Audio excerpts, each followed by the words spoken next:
Hey, Sky. Magandang umaga sa iyo. Magandang umaga po sa inyong lahat. Good morning sa ating mga guests for today. We have a former National Security Advisor and Congressman Roilo Golez. He was also a Postmaster General. That's when I first met him in Bicol. I recall that. Well, of course, Senator Pong Biazon is known to everyone kahit sa kampanya, nandidisiplina ng audience ito. Pag maingay yung audience, you keep quiet. Hindi mo maunawaan yung sinasabi ko. Ganon katindi. Kasama ko rin po siya sa East Timor when the Philippine government, military and defense officials visited the Filipino troops who were part of the international peacekeeping force doon sa East Timor way back in 1999. At siyempre si Commissioner Nasser A. Marahomsalic, who comes from Mindanao. I believe you're from Marawi City. That's your home city. And we'll have his views about what's going on. Mr. Jose Antonio Costudio, a military historian, will join us a bit later. He was caught in traffic. So let's start with the opening statements of our guests about what's happening. Let's start with Senator Biazon, who was once the Chief of Staff of the Armed Forces of the Philippines. How would you describe the situation? Magandang umaga po sa lahat. Opening? How long do I have? Hindi kasi Keep it short, sir. we are discussing a very serious issue that it needs to be explained, you know. But I will shorten it. Yes, sa opening attempt statement. to shorten it anyway. Anyway, the chain of events started from the hunt by the security agencies against Hapilon. Si Hapilon. Reportedly, he was present in Marawi City. And so the security were chasing him there. In the initial encounters, there was a report that there were only 15 to 20 antagonists in support of Hapilon. 15 to 20. That was the initial report. And there was also additional report that this group is ISIS-inspired. Okay? Intelligence, what was the initial effect to the populace? At 8 o'clock in the evening of that day, I was called by Mr. Johnny Gilling, a Maranao residing in Muntinlupa. We had discussions on a lot of issues about, related to Mindanao. Right. He said his relatives in Marawi that night called him up and were asking two questions. One, should we evacuate from Marawi?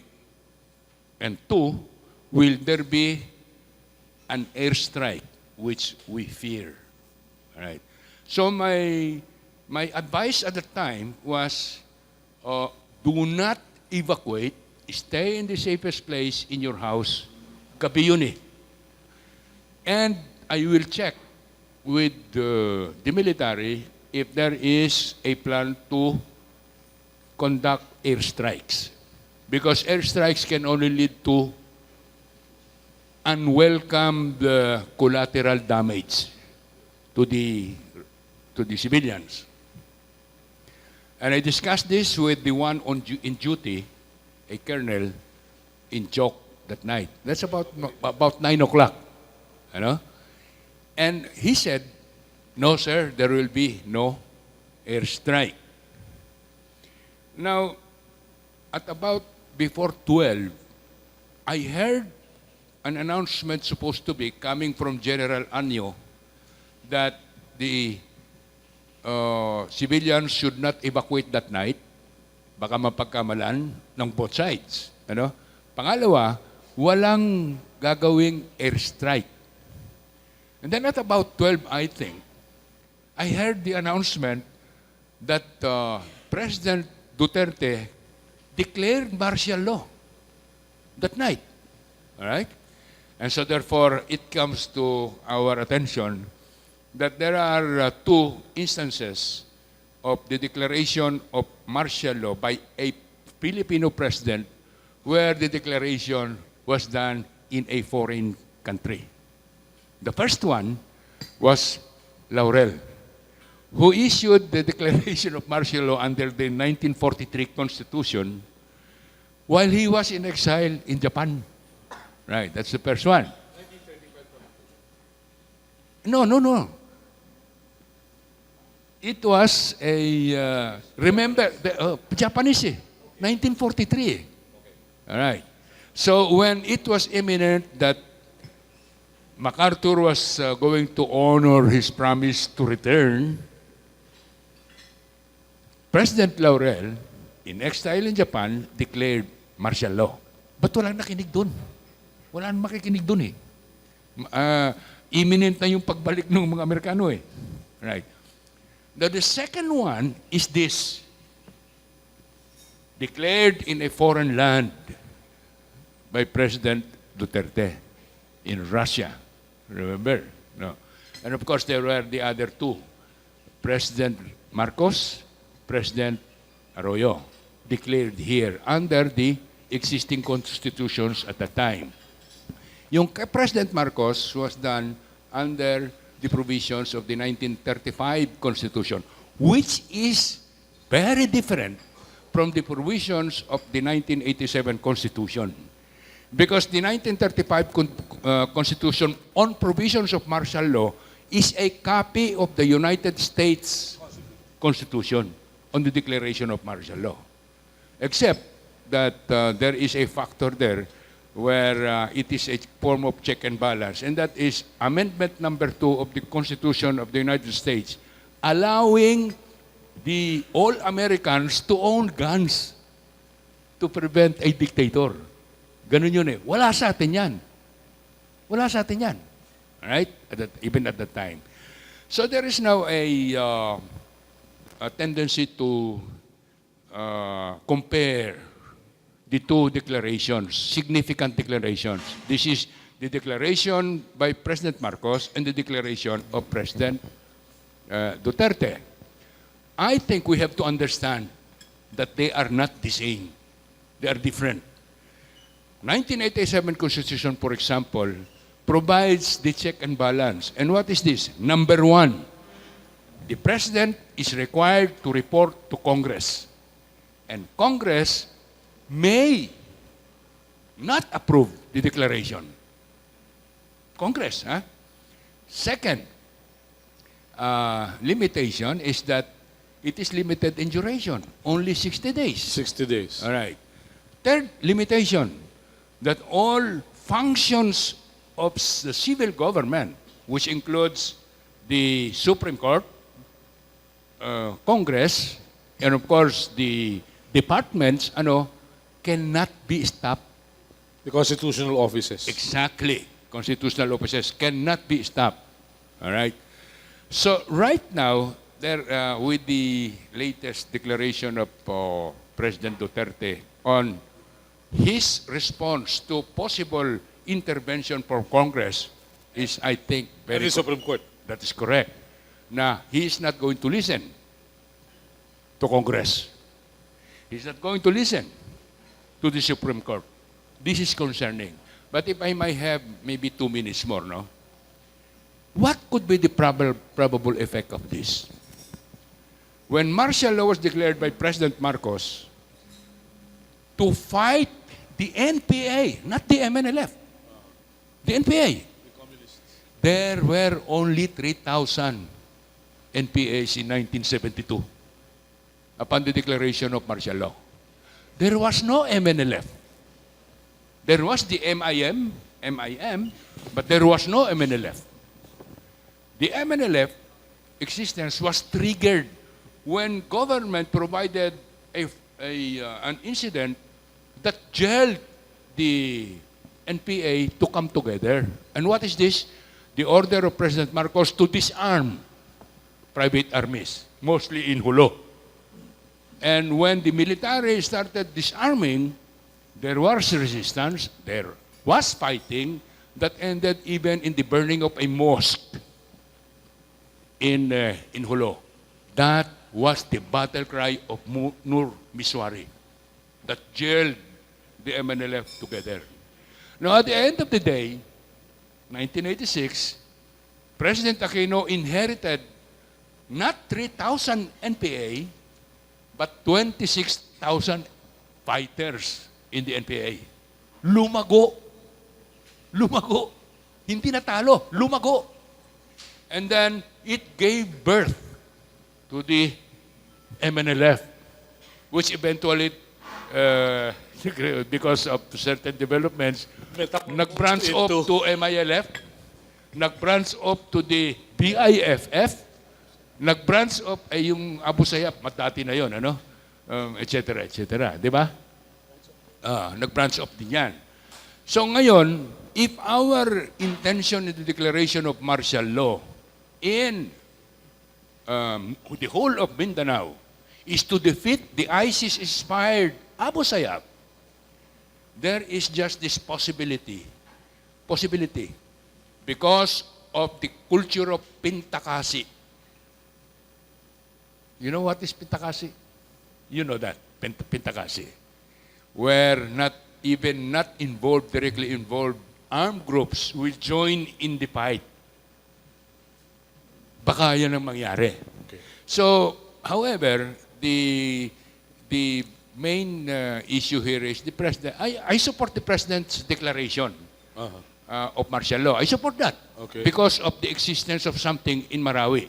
But should it be implemented in the whole of Mindanao? That is a question. And what is your answer, sir?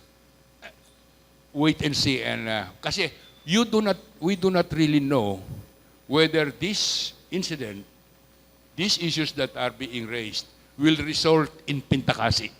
Okay. And Pintakasi, kasi mobile ang ASG sa Mindanao. As a matter of fact, there is a report that there is a presence of the ASG, ISIS, in Davao. No less than the mayor of Davao stated this, na merong presence ang sa Davao. Where else are they present? 2 days after the events occurred, nag-react ang ASG sa Hulo. Nag-atake din. And then lately, I think it was yesterday, meron na ring incident sa Maguindanao. Now, will this be the trend? We do not know. Nobody knows. Okay. Except maybe whatever we do. Meron ako isang tanong na lang. Okay? Remember that warrantless arrest is there. Searches is there. Checkpoints is there. At least yung tatlo na yon, meron pa akong dalawa, nakalimutan ko lang. Ito ang tanong. Halimbawa, may inaresto tayong suspected member of Maute, ISIS or ASG. Under what law are we going to file the charges? Because remember, after arrest, in 3 days, kailangan may charges na kagad. Otherwise, kailangan pakawalan yan. Now, the question is, under what law are we going to operate? There are possible two laws, counter-insurgency law and the anti-terrorist law. Okay. If the charge is rebellion, the possible thing is this. Many of the common crimes like murder, arson, etc., may be absorbed within the crime of rebellion. All right? And under the counterinsurgency rebellion, the punishment is 6 to 12 years. Only. But if we file charges against them under the anti-terrorism law, the maximum is reclusion perpetua or 40 years. So ano i-charge natin sa kanila? Yan, isang tanong yan. So I think that this is one thing. But last sentence, siguro, with your permission, yung situation is there. We have to be careful about what goes to the public, and the checks and balance is congressional, okay, constitutional, and public. All right. The media, you have a role to play. Be careful about what you say to the public. You must be aware that there are fake news, there are propaganda news by both sides, and there are news. But there is one other check and balance in Philippine society today: the netizens. But will you rely on the netizens? Okay, that's a very good point, Yeah. Senator. Thank you. Yeah. As National Security Advisor for some time and as a lawmaker, how do you look at what's going on, Secretary Golez? Yeah, thank you. Thank you very much, Melo. Thank you for making me a part of this program. We have to. We need your thoughts about this sensitive Well, issue. the first time I learned about a firefight going on in Marawi was from a member of the Alonto family who happens to be a Facebook friend of mine. This was during the day, hours before President Duterte declared martial law at, I think, 10 p.m. While he was in Russia. So I learned about this while we were discussing the South China Sea issue, the Philippine rice, Benham rice issue. So he interjected in the thread this report. Now, when the President announced that he declared martial law in the whole of Mindanao, I immediately issued a statement in social media, live video also. By the way, it got 381,000 hits as of yesterday afternoon. That's how people reacted to it. 381,000 hits. If it reaches 1 million, you can be included in the Malacanang press call. Okay. Manila siguro pangalan ko pag ano. Okay po, okay po. Anyway, so I used to say, and to this effect, I said, I'm in favor of declaring martial law, and I'm in favor because a lot of people are asking this group, especially wala pang mauti no, no? Itong Abu Sayyaf, this group, they're very mobile.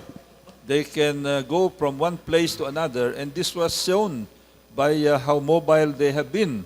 Like they were in Samal, they were in Davao City, Palawan, tapos dito sa Basilan. Of course, Basilan yung home ground nila, Lamitan, Tipo-Tipo, Bohol. During my time, Palembang, Sultan, Kudarat. They were all over.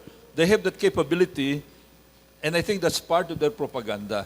They try to project numbers when in fact the numbers may be lower than that by being visible and being mobile.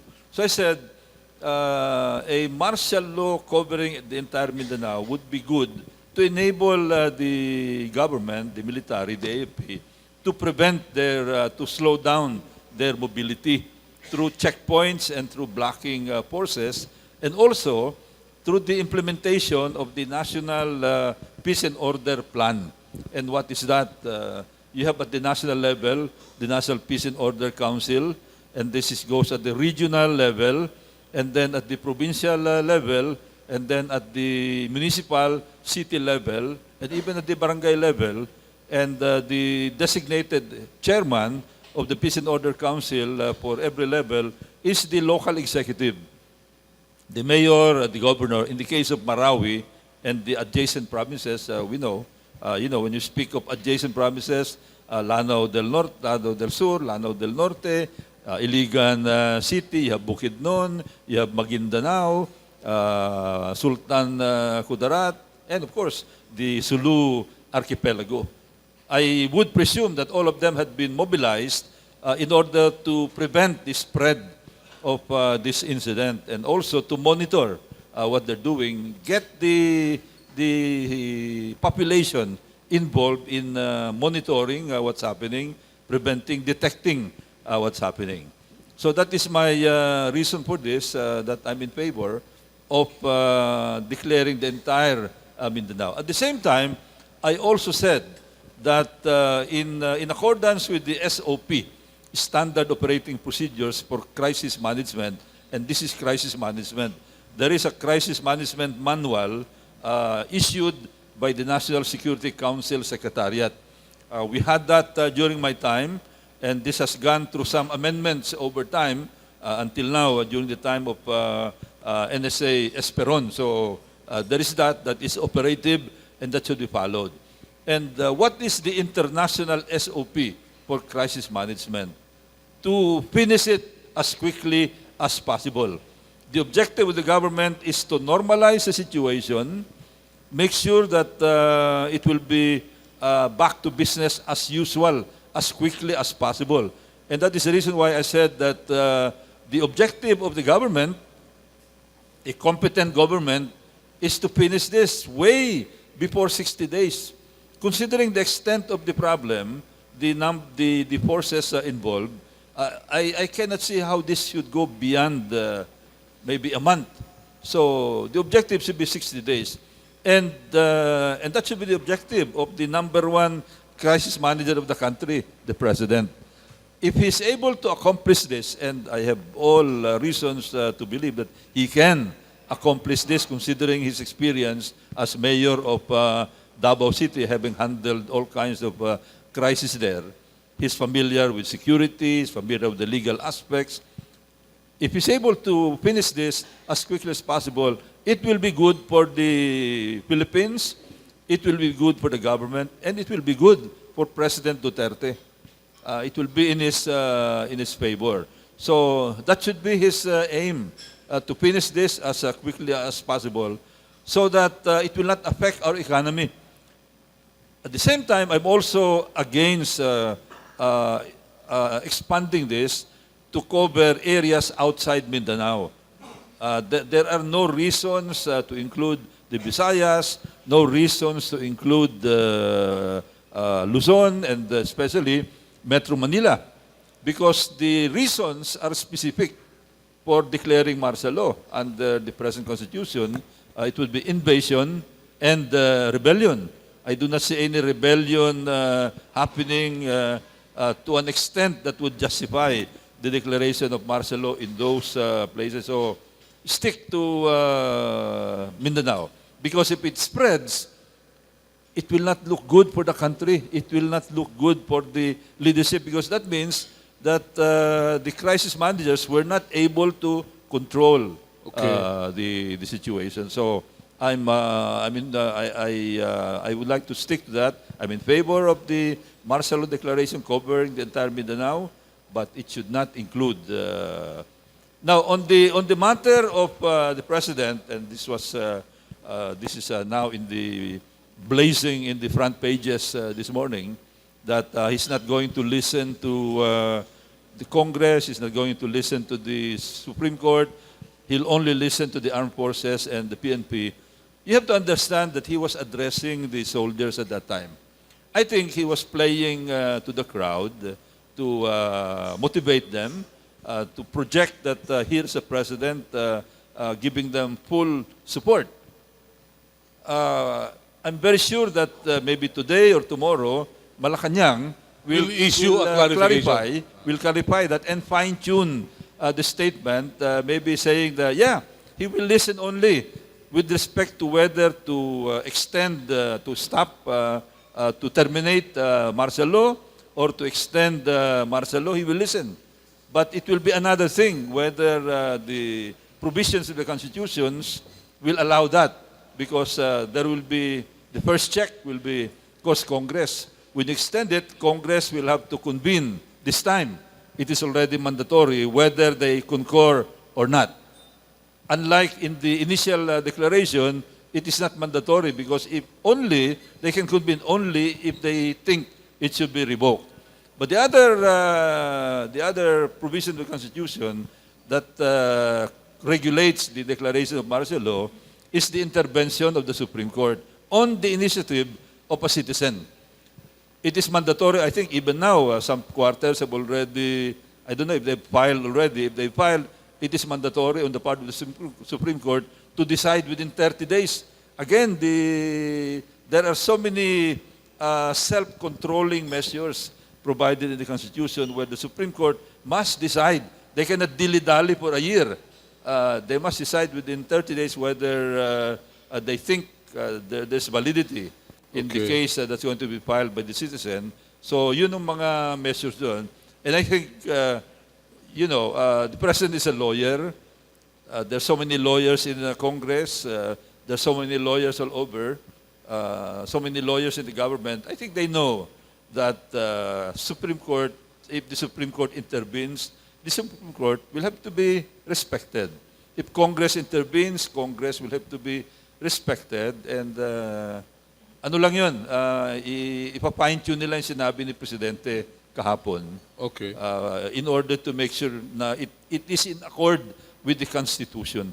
I think mahirap naman na yung ganong sitwasyon na siya lang ang i-ignore niya ang Congress, i-ignore niya ang Supreme Court. I'm very sure Co-equal niya. that our lawyers, well, in this particular case, while they are co-equal bodies, each of the bodies have the power to check the others. Like the Supreme Court, it cannot be set aside.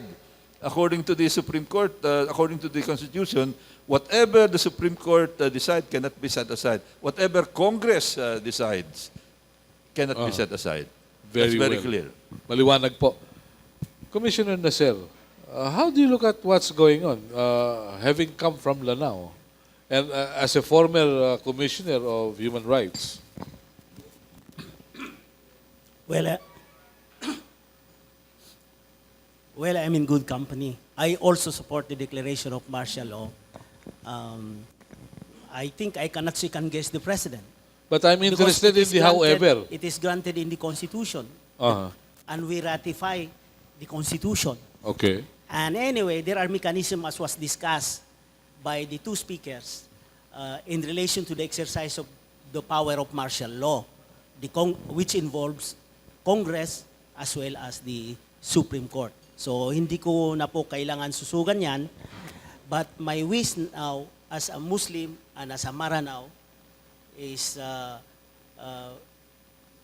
to bring as soon as possible normalcy to Marawi City. Because in war, alam nyo, there are no victors in war. Everybody is a loser. Even on the part of government, if it wins battles after battles, the government is still a loser because it has to raise taxes to fund the war efforts. And in order to support stability, or in order for government to enforce stability, it has to acquire, from the sociological point of view, all powers of government. And I think this is now the trend here.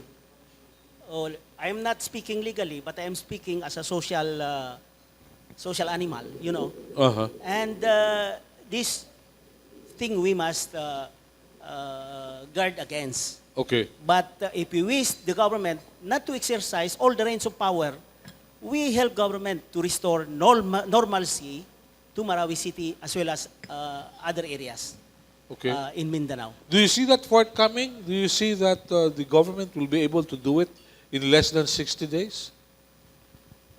Well, there is now the president said, I think yesterday, inviting the MILF forces to help government, and that he will accommodate the forces and create one division for them to fight the ISIS. And Do you think it is in accordance with the Constitution? And how do you see this happening? although I do not wish to comment on this legally, but that is a master stroke. If the leadership of the MILF and the MNLF will agree, because they know the terrain, they have forces on the ground, and they have a better mass base than the other revolutionary groups. And could do miracles for peace and the enforcement of normalcy in the Mindanao. But, you know, I think this is a run-up to federalism. And I suggest that we hurry up our steps towards federalism. Okay. Because this will solve the problem. We will talk Instead of having this unitary system of government, where in our journey to the highway of economic development, we daglig the potholes. Okay. May mga potholes doon, and then sometimes we get stuck in those potholes, and we become cranky, and things like this about the invasion of Marawi or the occupation of Marawi happen. But Commissioner, Sana may federalism tayo, because in federalism, we will be filling in all the potholes. but Commissioner, you must also understand, many people made money from the potholes.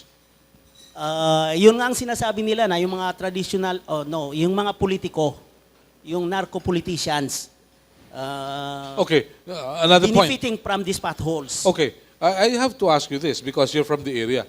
Is it just coincidental that the poor people are in areas where political dynasties exist and it is where secessionist movements thrive? Is it that coincidental? Hindi siguro, kasi there are also regions in the country na very poor, poorer than Muslim Mindanao. For example, sa Malate, But there are political dynasties there. dynasty. Okay. Yes, please.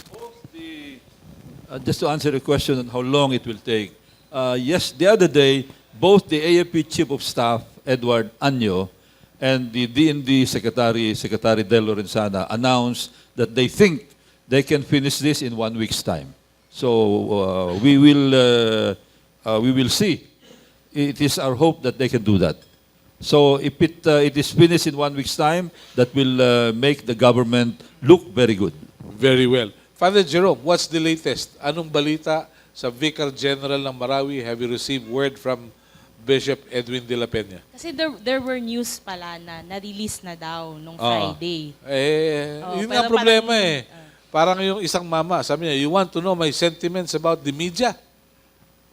Love you. Pero fake news daw yun.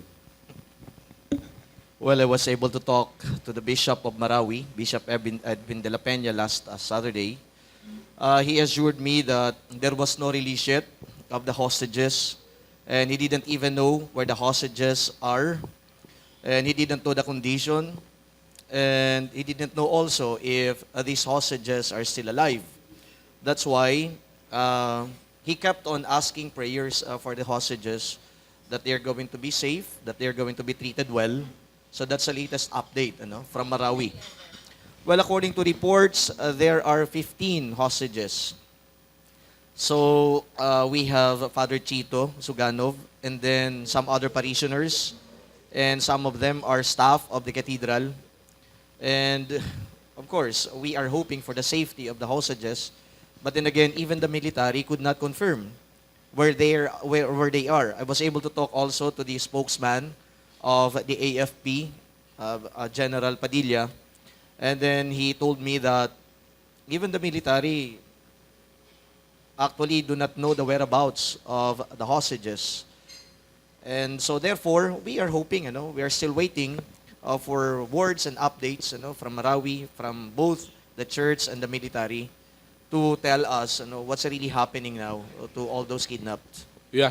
Kausap ko rin si Bishop de la Peña kahapon. Sabi niya, he sought the assistance of the Bishop's Ulama Forum. Now, I don't know whether the Bishop's Ulama Forum would be that influential.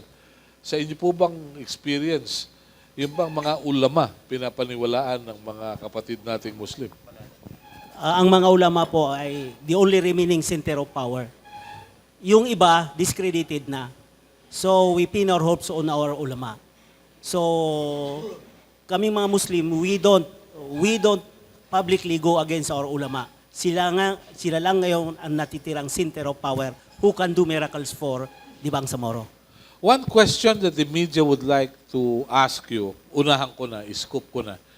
Ano kayang naging dahilan? What would have happened? Because the government knew of Isnilon Hapilon's presence in Marawi, why were there no efforts to arrest him? That it took them some time to serve a warrant, allegedly to serve a warrant, and which resulted to this. As former Chief of Staff, what do you have to say about this? Senator Biazon. Hindi ko alam kung gaano katagal na si Hapilon sa Marawi.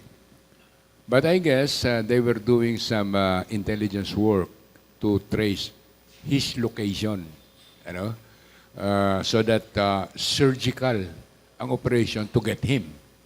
Kasi kung hindi surgical, malaki ang collateral damage.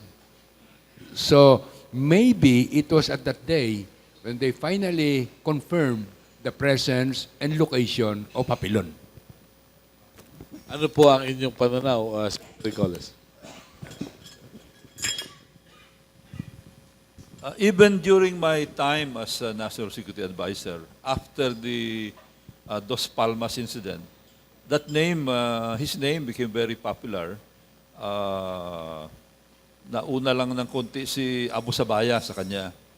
But later on, he became very popular. In fact, my information is that there's a price tag on his head from the U.S. government because he's one of those blamed for the killing of Martin Burnham during the rescue attempt. $5 million, so malaking ano yan. And a high-valued target like that, as Senator Biazon said, would require a lot of intelligence work to make sure that it will be done very smoothly, just like what happened in the Mama Sapano incident. They knew that Marwan was there, so it was a very complicated, complex, special operation. And I would expect that a man of that stature in the world that he has selected would have at least not just 15 but maybe quite a big number of bodyguards, personal security. So yun ang nangyari. And in the attempt to arrest him, to capture him, probably even to neutralize him, it exploded into the crisis that we are now looking at. They say that the NPAs thrived in the boondocks in the Philippines because of the mass base. Do you think the Maute and the other groups have their own mass base? Because there are reports that the Abu Sayyaf are the Robin Hoods in southern Philippines. Yes, please. We have to take a look at past historical events, no, to understand this thing.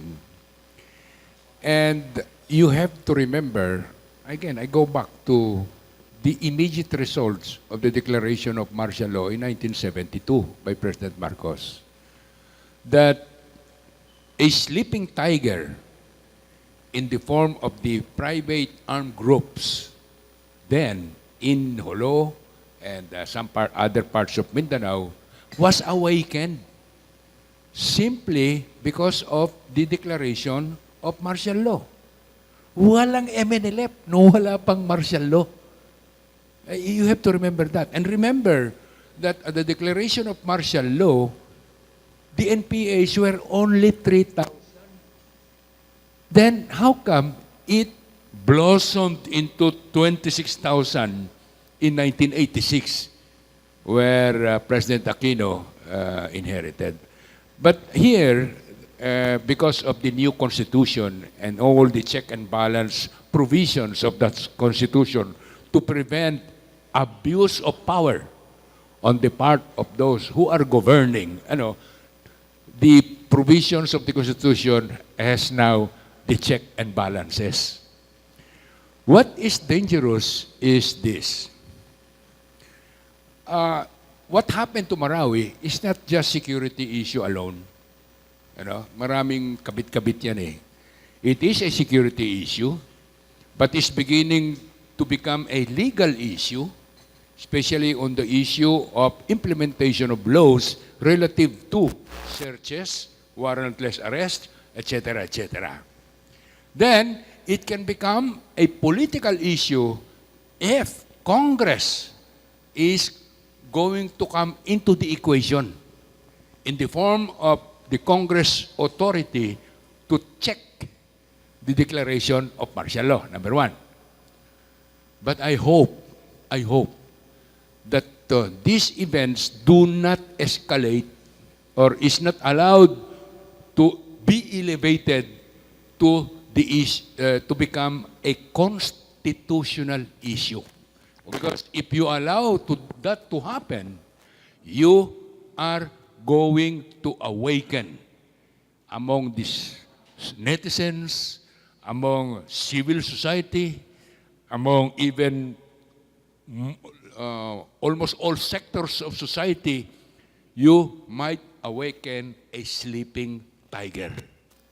Very Do well. not allow this to escalate to the level of a constitutional issue. Okay. Very well. Yes, Secretary Golez. Yeah, thank you. On the matter of arrests, warrantless arrest, and then the suspension of the writ of habeas corpus, I would like to stress that the provisions of the Constitution, the martial law provision, is very clear that it applies only to those that are connected with the rebellion. In other words, the writ of habeas corpus cannot apply in the case of someone, even in Mindanao, accused of other crimes, not connected with rebellion. The warrantless arrest cannot be applied in the case of someone na akyat bahay, no? O kaya drugs, hindi pwede yun. Only for the crime, for the rebellion that is being addressed by martial law. Hindi pwede yun, ano. Now, but I fully agree with the senator. If you look at the netizens' reaction, they are generally in favor of Mindanao. Merong iba na ayaw, no? But I think it's very clear about their sentiments with respect to Visayas and Luzon. Okay. They also would like to support it if indeed the objective is against the Maute group supported by the Abu Sayyaf or by ISIS. However, if there will be another reason for extending, that will be a different case. Okay. If it will be a political reason, for example. Now, on the ISIS also, my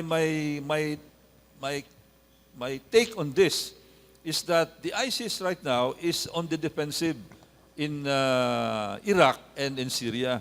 They're fighting for survival. However, judging from their announcements, I saw their announcements, they're trying to project that they have something to do with the attack in Marawi. And I think the objective there is propaganda to show that they have a global network.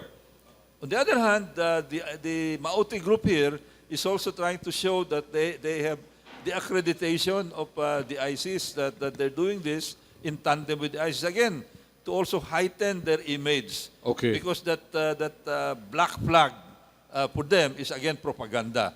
Just like what the Abu Sayyaf did when they presented their hostages from Samal. Nakaluhod pero andun yung black flag ng ISIS to project na ISIS sila. Kasi siguro mas mataas ang stature pag accredited sila ng ISIS. Parang parang business. Okay. Pag accredited ka, mas mataas ang stature mo. Yung pong So presence... I doubt very much whether that kind of coordination and control are really happening. Okay. But do you believe that there are indeed foreigners among foreigners? Because if we are to believe Secretary Kalida, the Solgen, who said that this is an invasion which justifies the declaration of martial law. What invasion are we talking about? It's not, the technical word is infiltration. That is different from invasion. You're talking of a sizable big group whose objective is not only to penetrate territory, but to hold territory. So it's a but wrong choice of I word. understand from the infiltration. I understand from sources that maybe they're there because, these international terrorists, they have the habit of roaming around, helping each other, networking with each other. The name Sulfikli was known to us during my time as National Security Advisor. He was one of those that we were monitoring at that time. Really? Senator Pong, you'd like to say something? I think the report that there is a connection between ASG, Abu Sayyaf, Hapilon, to ISIS. We have to check whether or not the report that $2 million had been sent by ISIS to support the group of Hapilon. Kailangan i-check natin yan. Ano? Of course, the ASG would like to project that they are connected with this caliphate issue being forwarded by the ISIS to gain strength. Strength. Okay. But I would like to go to the fundamental thing here. I was very happy when President Duterte issued that night a statement in the declaration of martial law in Russia that he was appointing General Anyo as the administrator. Nahulog ako sa upuan ko nung madinig ko yun. I am happy that he changed it later. But I think there are 3 possible secretaries that might be designated as administrator of this martial law. And this is the Secretary of Justice. This is the Secretary of Interior and Local Government. Wala pa siya, no? And this is the Secretary of Defense as to administer. I was very worried when I heard that it was General Anyo initially appointed by the President to be the administrator. Sabi ko, may problema yan. And I raised that issue. And I am very happy na pinalitan niya ng ano. But the thing is this. The government now, or the administration of President Atty. Duterte, must be very careful about escalating or allowing the metamorphose of this thing to a constitutional level. We must at all time prevent this thing from escalating to be a constitutional issue. Okay. Again, as I said, that is going to awaken sleeping tigers Okay. in many sectors in our society. Yeah. If reports are true that there is a fund transfer, or there was a fund transfer, how long will the Maute sustain their operations in Marawi? Will they be able to pay people to fight for them? Remember that if it is true, yung $2 million na yan is true, that is not their only source of income. Kidnapping for ransom is their main. We do not know yet how much is being given to them by sympathizers local sympathizers. Hindi natin alam. So may failure of intelligence tayo. Well, it's very simple to say failure of intelligence, but we have to understand a lot of factors that we must understand to Okay. come to that kind of conclusion. Tama po ba yung sinabi na may connection sa droga itong mga Maute? That is claimed, yes. Again, that must be Validated. That must be validated. Now, my question is this. Maliwanag, may declaration of martial law. My question, which criminal groups, drug lords, kidnappers, carnappers, etc., are they covered by the powers of the President granted by the declaration of martial law? And remember that those powers have limitations. Yes. Yes, please. I heard the mention of drugs. My immediate comment there was the president should focus his message Is it rebellion? It should stick to rebellion. Dahil pag pumasok yung drugs dyan, then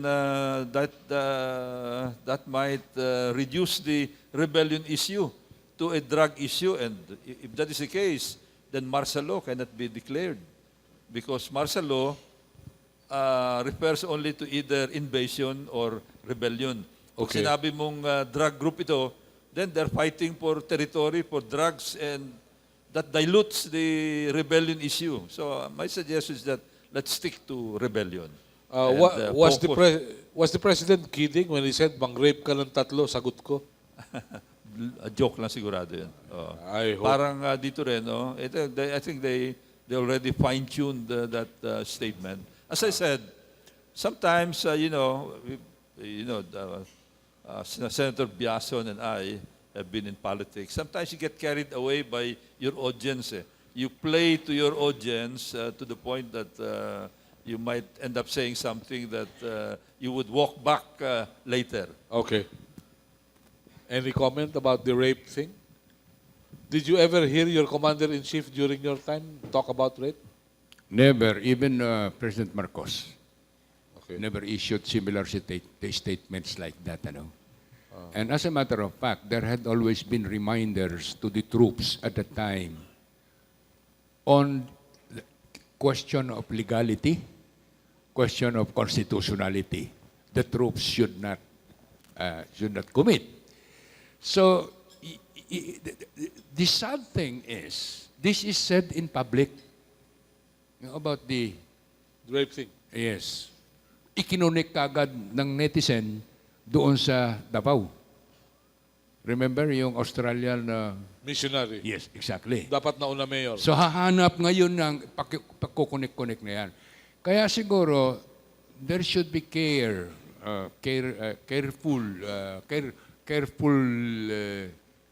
pagbibitaw ng mga salita, not only the president but including yung kanilang mga cabinet members. Because And even some senators, no? yes. Kanya yun. Siguro okay lang kung mag-raise ng i-raise yung moral. Even in that situation, Hindi to pwede. raise the moral, be careful about what you impart. Be careful about how you influence the thinking of that man with the gun. Okay. Very well. We have with us Mr. Joe Custodio, a military historian and security analyst.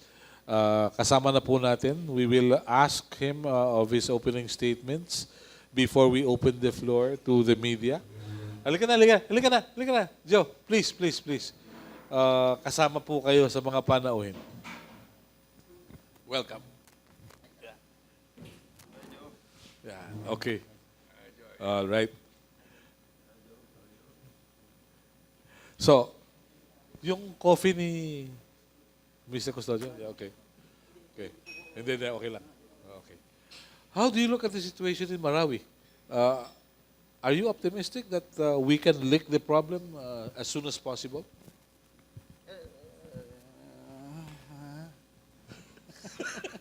Yes, how do you look at the situation? Tactically, I would expect the AFP to defeat them. The group in Marawi, the armed groups there in Marawi. Tactically, yes. Okay. I mean, the overwhelming arms of the AFP will be more than sufficient to defeat them the next few days. Okay. But I said, that's a tactical victory. Okay. Because meron ka pa rin marami kang gagawin. But like I was hearing a while ago was that there's so many confusion in the messaging, you know. You have martial law. What is your game plan? What is your overall objective? What is your, yung end state, no?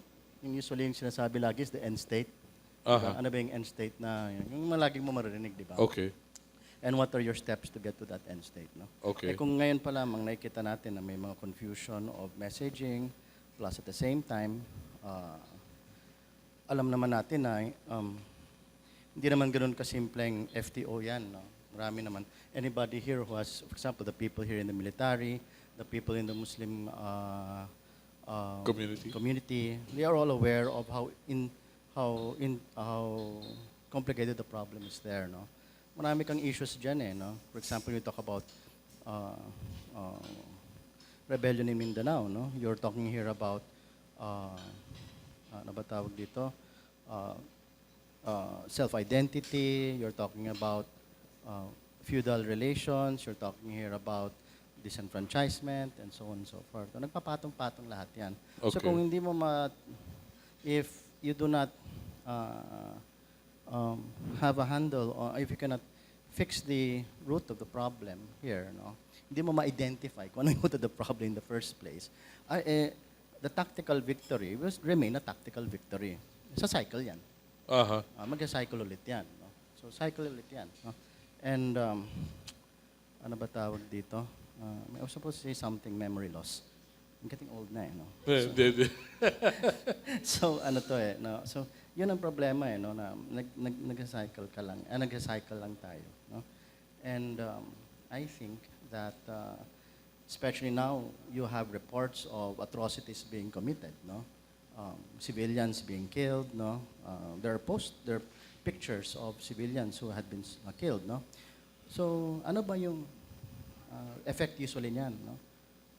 If not handled properly, you can trigger a communal war. Uh-huh. No? Yun yung mga dapat binabantayan ngayon. No? Okay. Pero kung confused ka sa messaging, baka ma-ignore mo yun. And the next thing you know, you have, how would I describe a communal war? Or yung communal conflict, yung ethnic to ethnic. Okay. No? Kasi meron na tayong, meron na tayong, sabi ko nga, meron na tayong mga pictures of... Pero some people even believe that it is a conflict between Christians and Muslims, which should not be the case, no? madaling matwist yan eh. Because there's always a group out there which can take advantage of any confused situation and any government confusion to insert itself for its own agenda. Alam naman natin yan. Matanda na tayong lahat dito, di ba? So, ganoon naman ang system sa Pilipinas lagi, di ba? May sumusulpot tapos take advantage of the situation and next thing you know, happy, joy na tayo dito, no? So, yun. So madaming problema, no? So, am I optimistic? Hell no. I'm not optimistic, di ba? So maraming trabahong dapat gawin because the martial law decision, it's there. I think the Duterte is going to fight tooth and nail to make it there, no? And if we look at the recent pronouncement na, unless of course Abella says or Padilla says na we misinterpreted it, no? That the Supreme Court and Congress, tama ba yun? Will not be able to, tama ba yung pagkabasa ko? Na hindi niya kikilalanin. Ayun, no? So with all of those things, lalo na ngayon, mas kailangan mo ng whole of government approach. Okay. Okay, so yung mga ganun tipo, that doesn't make me, things, maraming challenges na mangyayari. Okay. All right. Simula naman ako ng linggo, ganito ka agad. Yun na nga eh. Yes, sir. I'd like to, thank you. I just would like to reiterate, and I go back to the SOP on crisis management. I think the government now should aim at terminating this as quickly as possible. Announce that it's already normal, but of course there will be mopping up operation, pursuit operation, but make it look like the usual operation of the government, but not an intense, high magnitude operation like what it is today. So make it as normal. Announce it, because I'm worried that if this spreads out, there will be pockets of some incidents in many places in Mindanao, and this will not look good for the country.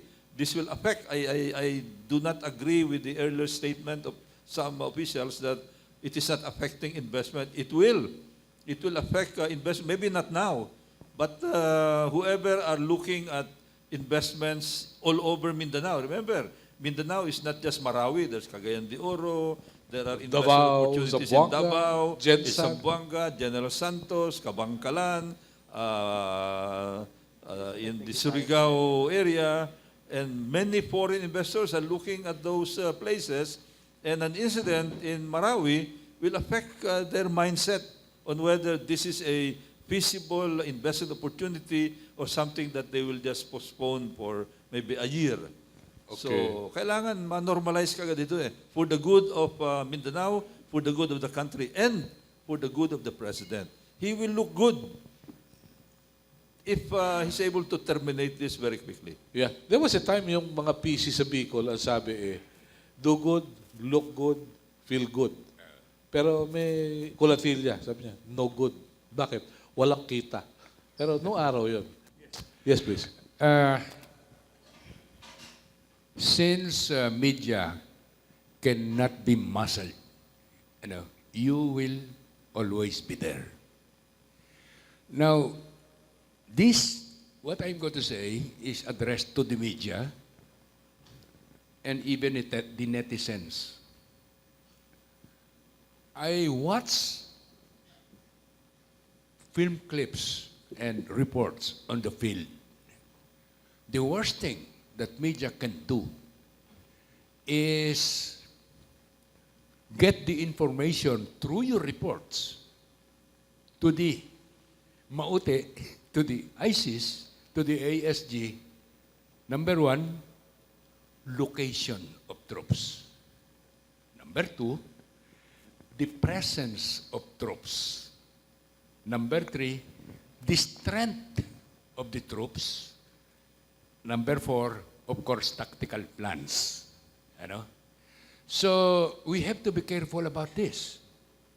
And the media must be discerning enough to separate what is propaganda or fake news or what is not. We have to be discerning all of this because the media, as I said, is a major factor here to include the netizens. Yeah, thank you for the reminder because the hostages from Hong Kong would not have been killed had it not been for the stupid questions of some anchormen. Ano ginagawa ng Special Action Force dyan sa grandstand? Yung pobreng reporter, pinupuntirya na po yung bus. Pag nakita yung hostage taker, babarilin. Patay lahat. Yes. We will be discussing this so-called moral problem forever till kingdom come if we don't address the root cause of the problem. Some qualification though, I said moral problem. Actually, it is a Christian problem. The refusal of the majority to understand the Bangsamoro, who they are and what they are, and their aspirations. And you must have noticed, the spokesman of the Malate group justifying, it's in the YouTube or it's in the Facebook, justifying that they did what they do, that they occupy Marawi city in pursuit of their aspirations for self-determination, specifically for statehood. And the formulation of federalism will address their problem, the problem of everybody, of every Bangsamoro, even myself, because I have these aspirations for self-determination too, although it may differ from the radical sectors of our society. So ultimately, we have to tackle the problem and think of what better political formulation will address the problem. And yun rin ang sinusulong ngayon ng gobyerno natin, federalism. Bakit hindi natin kaagad gawin yan? We hurry up our steps towards federalism. Okay. And Congress should immediately convene and discuss this. Because there will be no Malate group. Because then, under a federal setup, there will be a Bangsamoro state. And it's the people, it's the Bangsamoro who will be charting their own political destiny. They could not blame anybody if they are poor or if they have this kind of violence. Kasi sila ang responsible sa peace and order. They will have a pivotal role in the enforcement of peace and order, including perhaps security. Okay. Kaya si Presidente, sinabi niya, okay, join me. I will give you one division and you can fight the terrorists. Although I don't like the word terrorist because there is no international definition. There is no definition of terrorism in the lexicon of the United Nations. I-invention lang niyan ni Bush's presidency. What is there is the extremism. Okay. extremism.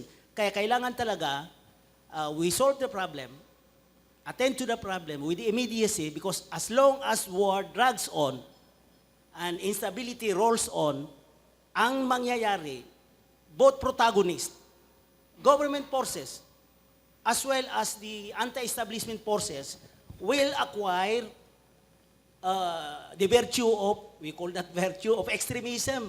Magiging extremist sila. Oh, just like what happened in the Middle East, nagiging extremist sila. Because what will you do if you are in war? You will cultivate an ideology of hate and violence for you to survive and for you to win. Ganun ang nangyari. Kaya yun ang nangyayari ngayon. Tingnan mo, yung Malate group, they occupy Marawi City. That's extremism. Because they thought that this is the only way that they can reach out to the public about their aspirations. Okay. It's a weapon of desperation, this extremism. Kaya we call on Congress and everybody else to support federalism, because that is the only way to solve the Moro problem. Yeah. Father Jerome? I would just like to react on, to our good friend, to what he said. But I don't definitely agree that the so-called federalism is a panacea to all the problems besetting Mindanao. Kasi katulad ng sinabi niya kanina, na hindi naman lang ganun ng kasimple, na poverty, and then yung mga tao dito ay walang self-determination. I think there are so many strategies already that were done in the past na binigyan naman ng pagkakataon na makadiskarte itong mga kapatid natin dyan sa Mindanao. But then again, I don't think changing the system is going to address all the problems that are now happening there. At isa pa na tinitingnan natin dito, na kung halimbawa babaguhin mo yung sistema, tapos meron din naman mga tao na pare-parehas din naman, na gumagalaw dito, nagpapatupad kung ano man bagong sistema, I don't think they are not going to be isolated from that web of corruption, web of inefficiency. Pare-parehas na. These are all the same animals eh. Kaya ang tingin natin dito, hindi naman yan yung napakadali na ipasa kagad yung itong federalism. Siguro unti-untiin na lang natin na social sociologists, political scientists nagsasabi, the root causes of all this, social injustice. How are you going to solve social injustice? Even without federalism, I think all the stakeholders can do something about social injustice. All right. Well, I can appreciate his observation. He is speaking from the standpoint of Christianity. But I am a Muslim, and I know what will solve the problem. Kasi kaming Muslim, dalaw ang pagkain namin eh. Material at saka spiritual. Islam is a system. Hindi lang form of religion. It is a system. Yun ang gusto ng Muslims. They want to enforce their own Sharia. And you said about many problems plaguing our society. That will be solved under an Islamic state. Alam mo, yung dynasty na yan, that is against Islam. Bakit? Kasi ang qualification ng leader sa Islam, two, he is pious and he is enlightened. He knows, he is educated. Yun lang dalawang qualification. Not because you are born a sultan or you are born by a rich, you come from a rich family. Ganun yun. Commissioner, ano yan? A And leader should be pious should be pious and enlightened. and enlightened. Oh, if I may tell you about the leadership of the Prophet Muhammad, he established the city-state of Medina, but there were surrounding communities, and the city-state of Medina was the most advanced and had the ascendancy. And what did he do? He made a federation with the Christian communities and the Jewish communities and other sectors which were under the protection of the city-state of Medina. They were called Zimis, and they were only paying heed and land taxes. Yun lang required from them, and the city-state of Medina was taking care of their needs, of their welfare. Okay. And in Islamic polity, mas maraming karapatan yung non-Muslim kaysa Muslim. that was the institution during the time of the Prophet. You can practice your own value systems, and you can still be granted the privileges granted by an Islamic state to its Muslim citizens. Okay. And also to its Christian citizens. You're entitled to zakah, the yearly tax on the wealth of the Muslims. All right. You may be exempted from the payment of zakah. See, maraming karapatan yung non-Muslim in an Islamic state.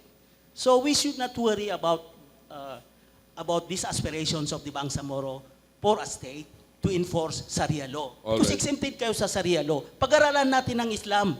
Kasi yung Islam na ngayon nakikita natin are those which are exemplified by the extremists, which is not Islam, because they are even killing Muslims who do not subscribe to their value system. Okay. Islam ba yan? Eh, pag-aralan natin, kasi yun ang problema actually. The problem really is misunderstanding between the Muslim and the Christians. Okay. And kailangan mag-dialogue tayo, interfaith dialogue, and we can establish summer camps where we can communion with each other. Yeah. Ganun ang, dapat ganun ang estratehiya. We start with 13 years old below. Dapat. Dahil kung hindi, matatanda na, tulad ng mga kaibigan ko, Mahirap iba na naman yun. kahit hindi. We'd like to open the floor to our colleagues from the media who may have questions. Yes, please. Let's start with the lady from a television station. Yes, please. Pakilapit na po sa mikropono. Teka, medyo bow down a little. Yeah. Oops. Yeah. Okay. Good Morning. morning. Morning pa lang. Good morning. I'm Ninervyos Kim ako sa'yo. Cardenas from IBC 13. For Senator Biazon and Secretary Golez po.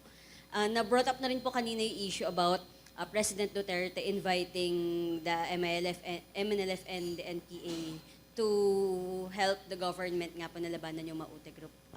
I just want to know your insights about this. Magiging effective po kaya ito or lalo lang po kaya na magkakaroon ng conflict or lalo na po ngayon nag-cancel na po yung NPA, hindi po kaya lalong mag-demand po ang mga groups na ito ng utang na loob from the government.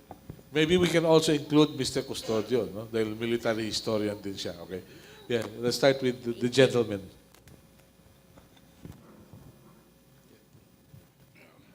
Okay. We cannot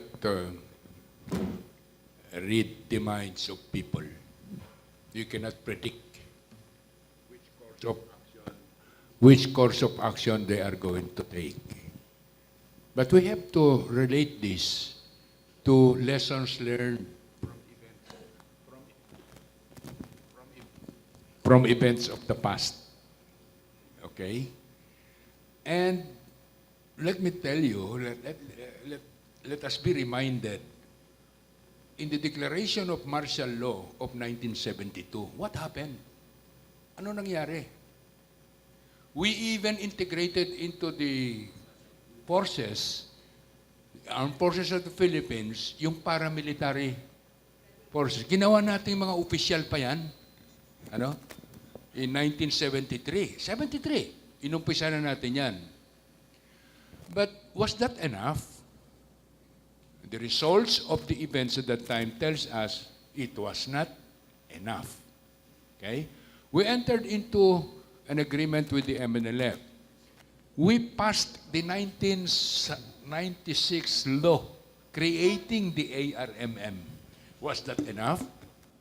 It seems it was not enough. All right? So we are entering into a discussion with the MILF through a peace process. MILF. Was that enough? No. Nanganak ng BIFF. Nanganak ng ASG. So no one can really predict how but care must be taken. Remember, we addressed the concern of the NPA. How is this going to affect the MILF, MNLF, BIFF, ASG? How are they going to receive it? We effect an agreement, for example, with the MNLF, BIFF, etc., etc. How will the NPA? not only the NPA, but the mainstream Filipino non-Muslim. How are they going to respond to this? So there is still a lot of questions. But Okay. to me, I go back to the fundamental issue. The fundamental issue is whatever government will have to do, it should be well within the bounds of law, well within the bounds of the Constitution. Thank you. Secretary Golez. Well, I think there's no need. I don't think the magnitude of the problem is to the extent that the AFP and the PNP will ask help from other forces in the vicinity. And that is very clear, judging from the statement of Chief of Staff Anyo and also the Secretary of National Defense, that this is already within control and they can solve this in about a week's time. So that means that there's no need for other forces to come in to help them. Okay. And also, and even if it would only if they ask help, it would only indicate that it's getting big, but it's not, according to the information that I have and according to the statements by no less than the Chief of Staff and the Secretary of National Defense. Okay. Mr. Custodio, what are your thoughts about this? Well,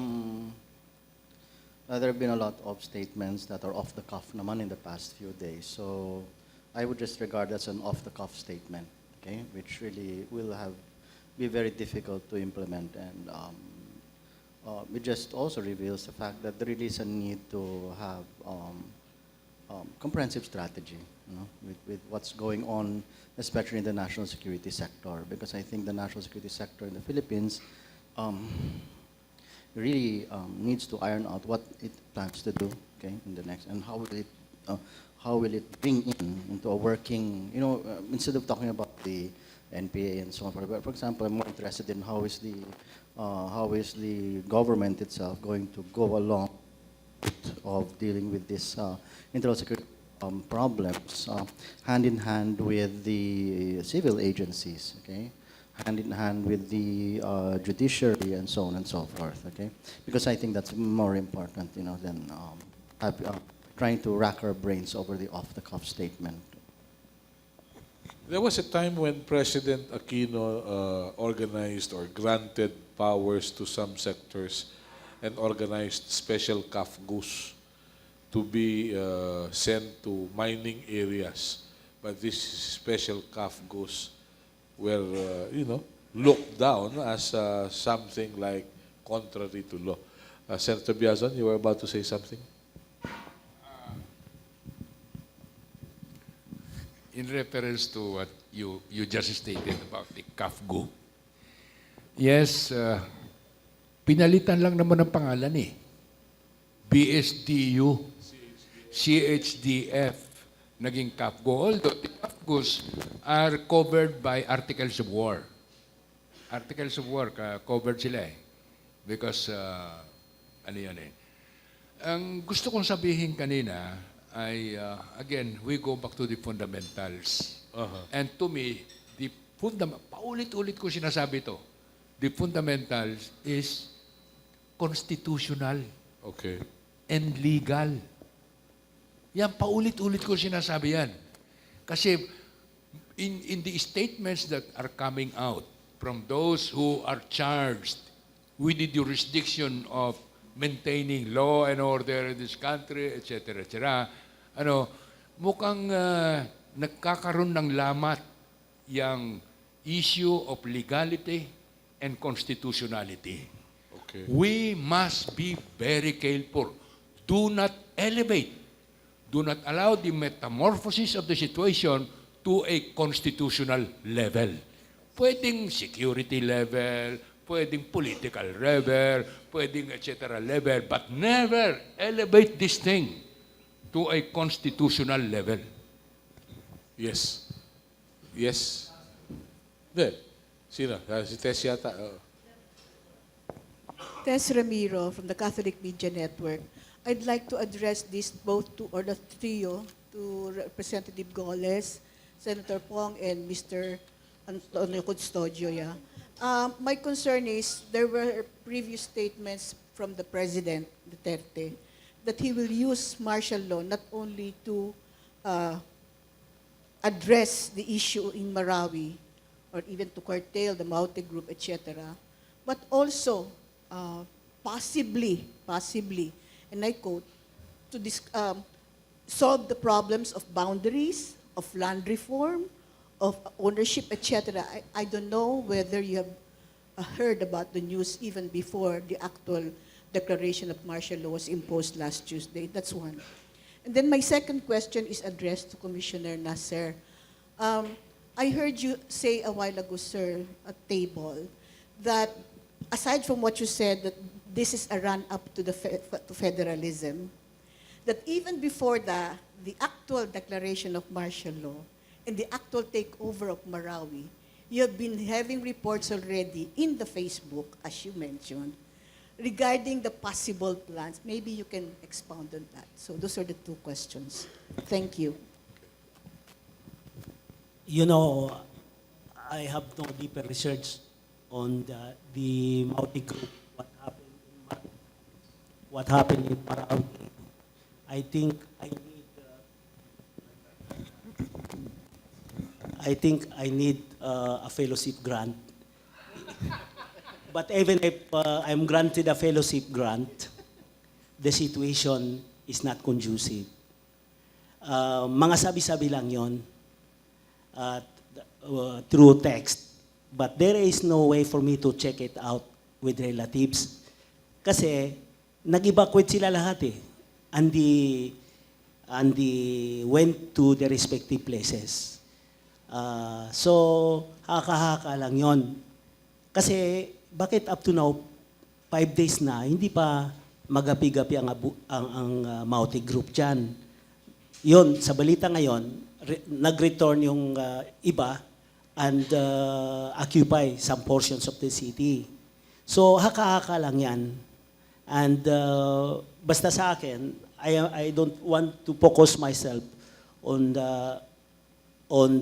what happened. Sinong may kasalanan? Bakit ganyan?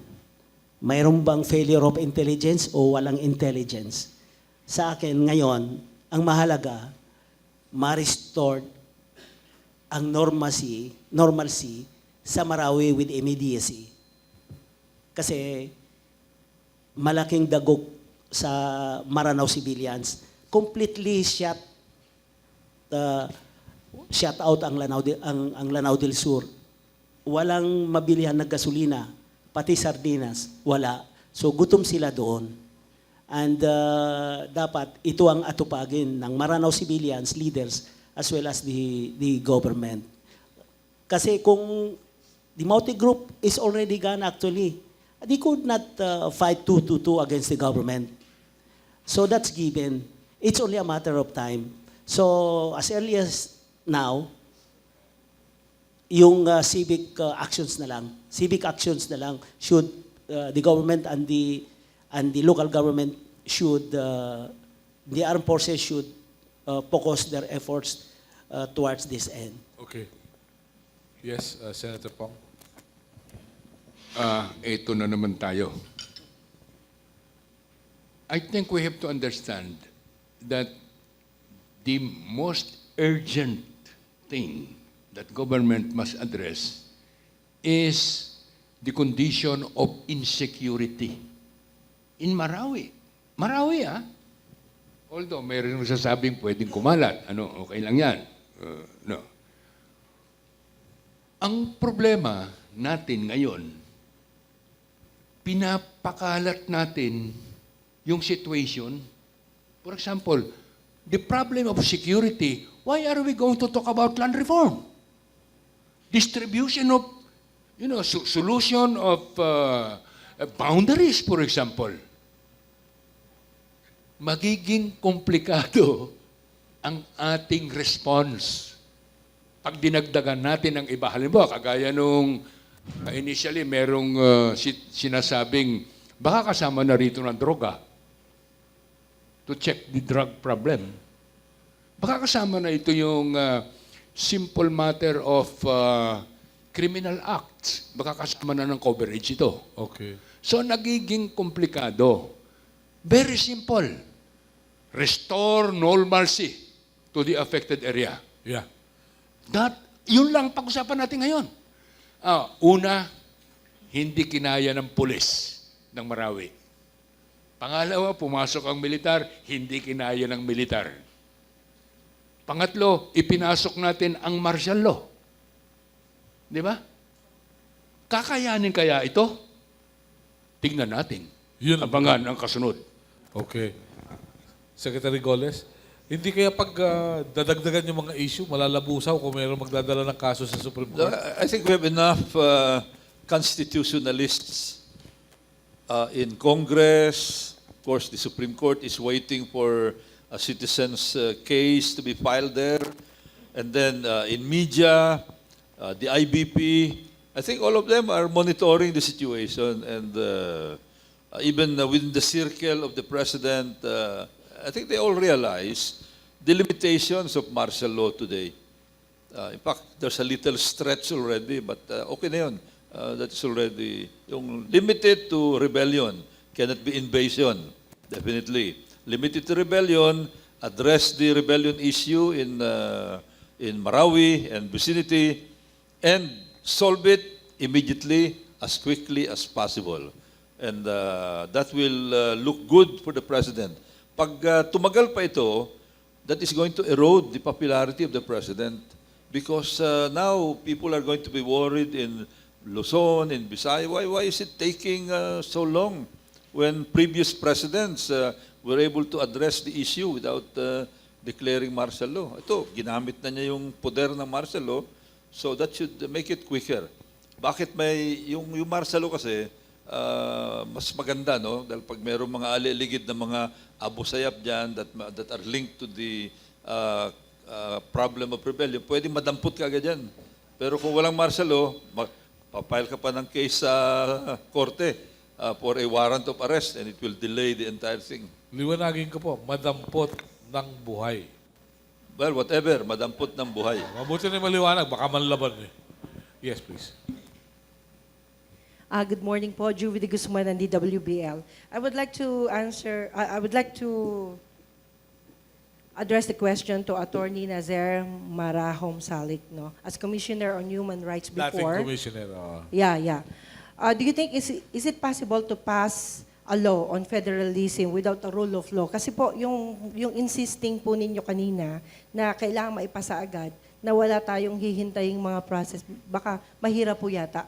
At saka as a lawyer, syempre alam niyo po yun. We just want to hear from you. And why is it federalism can solve the problem in Marawi City? We are talking about Marawi City, sir. Hindi ko naman sinasabi na i-reload natin ang federalism. Hindi natin magagawa yan kasi Congress will do it.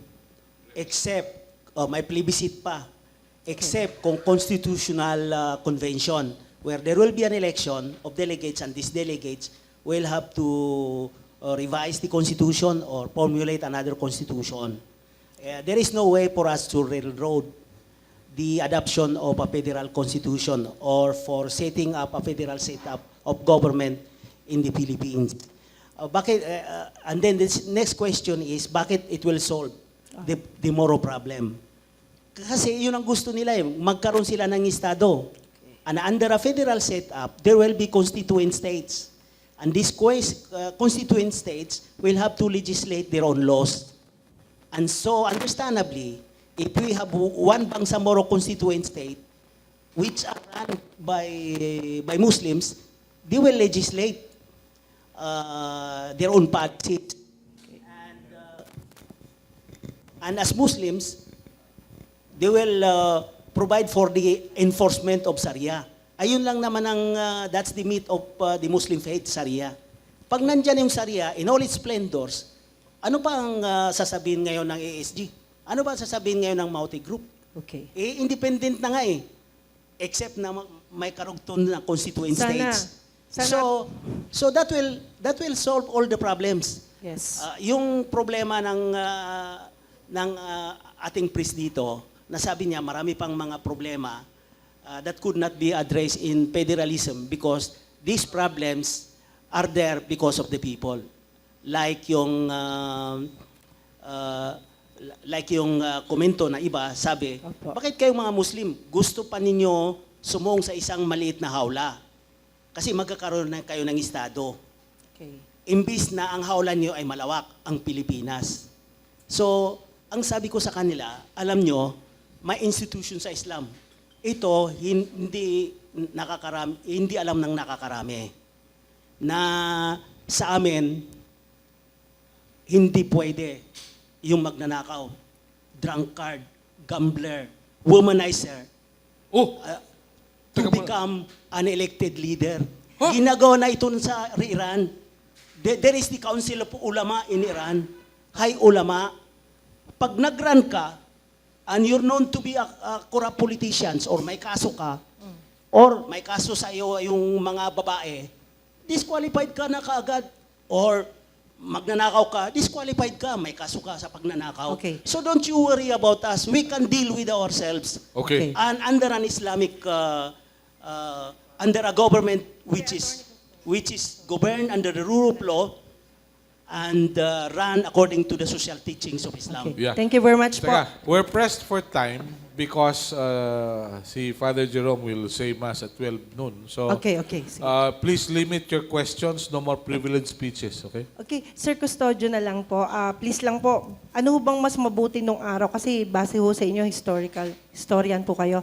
Yung military style po noon at saka ngayon, ano hong difference? Kasi ho, ang nakikita ko po, mas marami hong interview kesa yung action. Samantalang, ewan ko lang sa inyo, kung ano ho ba yung tingin ho ninyo.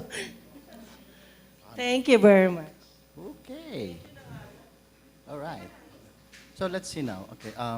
Well, remember, the military of 1972 was a product of its times, okay? The military now is a product also of its times. And so 30 years of professionalism, 30 years of integrating essential concepts like human rights, respect for law. So it's a totally different animal now, okay? So, and if you ask me, I'd be very comfortable with the AFP now, okay? I'd be very comfortable with it because it has been, it has really been living up to its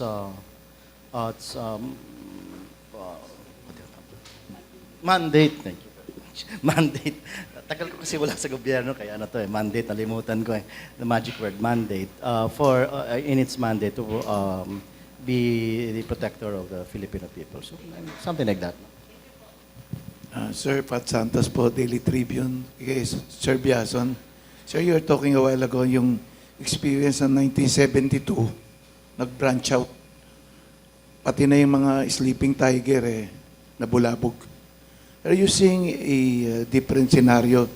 Itong declaration ng martial law mag-spill over sa other parts ng bansa na hindi naman magulo kung saan may mga very free yung democracy. Open debates, trolls, and everything, netizen. Kaliwa, are you seeing a different scenario ng people's power or come towards civil war? Big question. Small answer. I do not know what will happen. Thank you. Tapos sa istorya. Okay. Well, that's it. I'd like to thank our guests who took time out to be with us. It's indeed a pleasure kasama si Father Jerome, Secretary Roilo, Golez, Senator Biazon, Commissioner Nasser, Marahomsalic, and Mr. Custodio. God knows what will happen, but may God be merciful to a country and 100 million people. And let's find out what will happen next. Thank you. Have a nice day.